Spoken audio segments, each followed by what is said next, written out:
Apakah broker properti bisa mengatur berapa persentase komisi atau bisa meminta ke buyer? Jawabannya adalah 1. Bisa. Seperti apa alurnya? Simak terus videonya.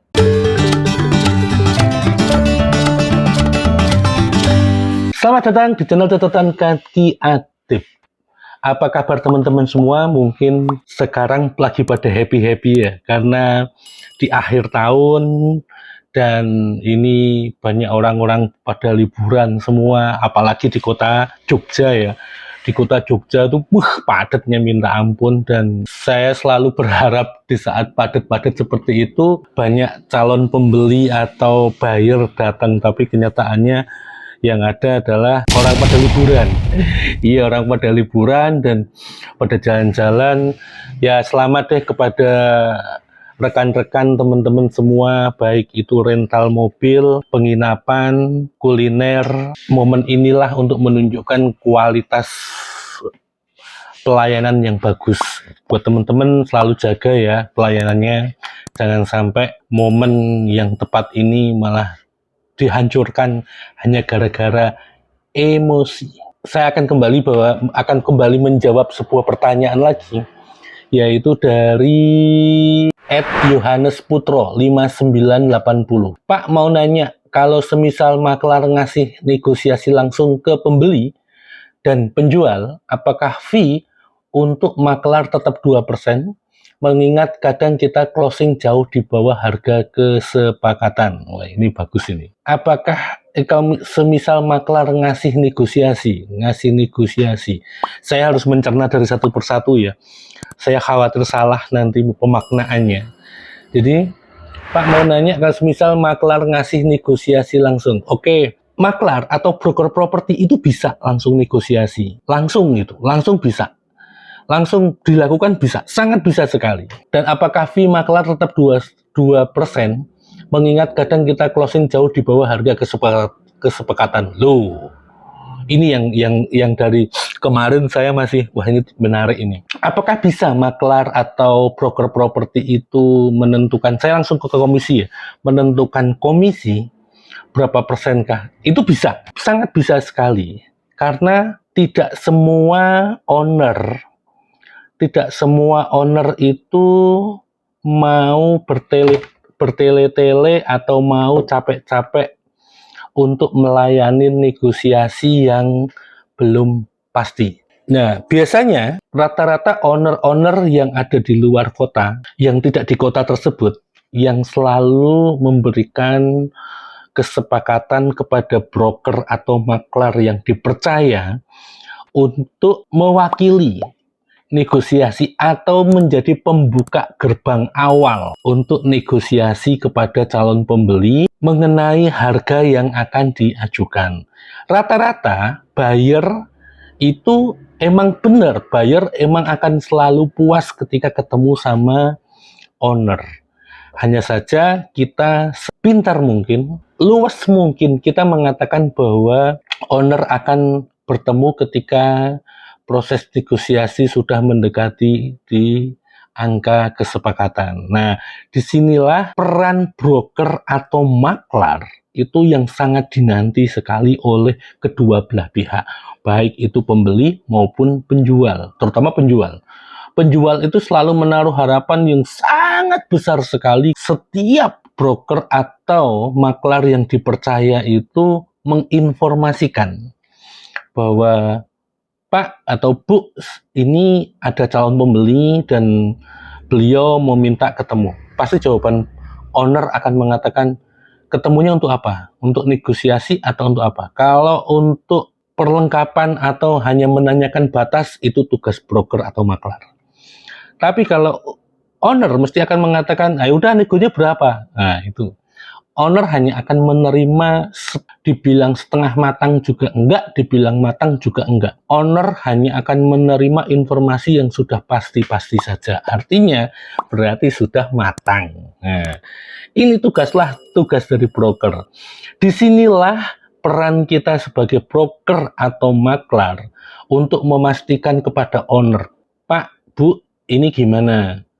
apakah akan bertahan di angka segitu atau ada kesepakatan yang lain. Sebagai contoh, Bu, saya akan bantu negosiasi secara pasti, secara nyata, secara benar-benar asal, nah ini asal komisi saya mohon dipertimbangkan. Apakah komisi seperti ini, apakah tetap seperti ini, ada perubahan komisi. Benang merahnya adalah kita bisa mengajukan negosiasi komisi kepada owner. Itu bisa, sangat bisa sekali. Mungkin kalau yang sering mengikuti video saya yang lama-lama, itu akan selalu saya jelaskan bahwa buatlah kesepakatan kepada owner, semua dari masalah penjualan untuk dipublish atau boleh dipublish atau enggak, masalah survei, jam survei atau kapan waktu akan disurvei, sampai masalah komisi, sampai bahkan kalau bisa sampai masalah notaris, itu harus dibahas sama owner. Beberapa poin ini kalau sampai kita tidak segera untuk membahas di depan atau membuat sebuah kesepakatan, ini nggak bakalan bisa terjadi. Nanti rancu, nanti saling tuduh-menuduh, nanti saling lempar-melempar. Jadi ketika ada buyer yang sudah benar-benar sudah mau, tinggal nego, itu kita sudah punya draft rentetan bahwa Pak ini nanti kalau permintaan owner seperti ini, kita harus bisa memberikan pemahaman itu ke buyer. Walaupun nanti akan ada perdebatan dengan buyer bahwa saya punya notaris sendiri, nggak apa-apa. Karena buyer akan mengetes penjual itu biasanya melalui cara memindahkan notaris. Itu biasanya seperti itu buyer. Nah ini kembali lagi pada permasalahan yang di awal, apakah broker bisa menentukan komisi? Bisa. Disinilah menentukan komisinya. Bikin kesepakatan sama owner, Pak ini gimana kalau seperti ini. Ketika ketika owner mengatakan apapun komisinya, yang penting saya kasih 2,5%, atau apapun itu dealnya, saya kasih 2,5%. Ya udah selesai, kita mempertemukan aja, nggak usah negosiasi. Itu yang pertama. Yang kedua, ketika owner mengatakan bahwa oke, nggak apa-apa mas, masnya minta berapa? Saya minta bersih sekian. Nanti cara negonya berapa? Nah, disinilah kita berperan. Berperan, ini tak buka aja, ini kalau ada buyer, ada owner yang melihat, ini sebenarnya bahaya, tapi ya gimana lagi, kita terbuka aja biar kita semua tahu lah, kita kalau bekerja secara transparan itu kan enak, tidak ada beban. Ketika owner sudah sepakat mengenai harga dan mengenai komisi, kita baru datang ke buyer. Bapak mau nego berapa? Nah, kita harus berani mengatakan itu. Wah nanti gimana kalau tiba-tiba buyer mengatakan nggak mau, saya mau langsung ketemu sama owner. Nggak apa-apa, temukan aja. Tapi dengan catatan, Pak, mohon maaf, amanah dari owner adalah Bapak mau nego berapa, harus keluar angka dulu. Harus keluar angka dulu. Ketika sudah nego berapa baru dipertemukan. Mengenai nanti deal atau enggaknya, yaitu semua sudah dikembalikan pada kodratnya, pada yang maha kuasa. Insya Allah ketika kita keyakinan kita bahwa ini pasti deal, ini pasti deal, pasti deal, pasti deal, pasti deal, yakin, saya pasti yakin deal. Bagaimana caranya kita meminta komisi sama buyer? Nah di sini kita biasanya kita tidak meminta, bahasanya ada komisi, bukan komisi, tapi adalah tali asih. Pak, ini saya amanahnya seperti ini dan mohon Bapak kalau mau ngasih, saya mau ngasih tali asih juga nggak apa-apa, berapapun bisa. Nah, saya sih tidak menyarankan untuk itu ya, karena buat kami, tim kami sih selalu los-losan aja sama buyer. Itu kalau mau dikasih alhamdulillah, kalau enggak juga nggak apa-apa. Tapi pada intinya adalah kita jangan terlalu menekan sama buyer, karena buyer itu kapan aja dia bisa berbelok arah, kapan aja buyer bisa berubah pikiran. Jangan sampai hanya gara-gara uang 100 sampai 200 ribu itu jadi berbelok arah. Jangan sampai itu terjadi. Kembali pada pemahaman tadi, pada pertanyaan tadi bahwa apakah broker atau maklar bisa menentukan komisi? Bisa. Sama buyer bisa. Ilmu kesepakatan yang kita pakai di situ. Pak, ya tadi jangan menekan, tapi ketika bahasanya bukan komisi tapi tali asih. Begitu, Mas. atau Pak Yohanes Putro. Nah, ini ketika apakah ini kembali pada pertanyaan yang di awal, kan 2 poin ini pertanyaannya. Jadi, ketika maklar ngasih negosiasi langsung, ya nggak apa-apa, boleh, sah-sah aja. Ya makanya kayak tadi saya bilang bahwa sebelum saya mengatakan apakah bisa maklar ngasih negosiasi, boleh. Ngasih wong kita los-losan loh ya. Kita los-losan ketika kita menjual.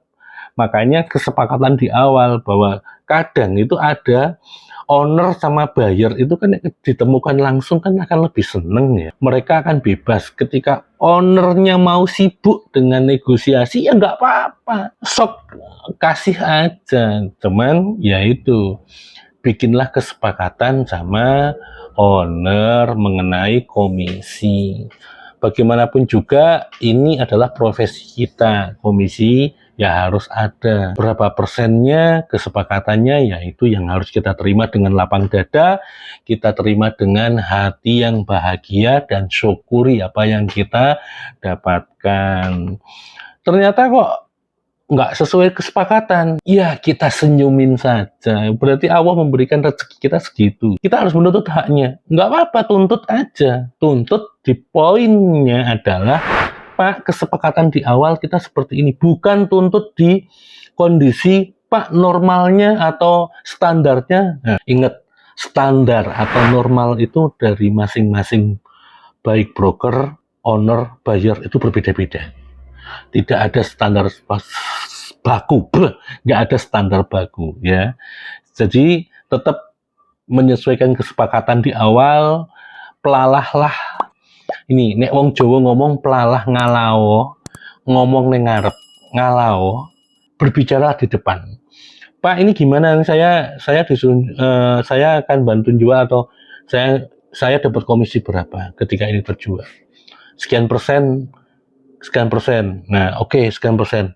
Makanya kan ketika kayak ini pertanyaan tadi kan khawatir ketika ternyata deal di bawah angka kesepakatan. Ya, itu dipertanyakan juga, Pak, ini apakah 2% atau 2,5% atau 3% atau 1% itu apakah di harga deal? Nah, ketika owner mengatakan iya Mas, iya Pak, iya Bu, oke, nggak apa-apa. Lebih bagus lagi ada surat kesepakatan atau ada surat MOU tentang pemasaran. Seperti yang pernah video saya bikin, silahkan cek aja di playlist-playlist yang ada. Begitu. Jadi gambarannya seperti itu. Ini panjang banget sudah. Saya udah lama nggak pernah berbicara, jadi ketika berbicara susah ngeremnya.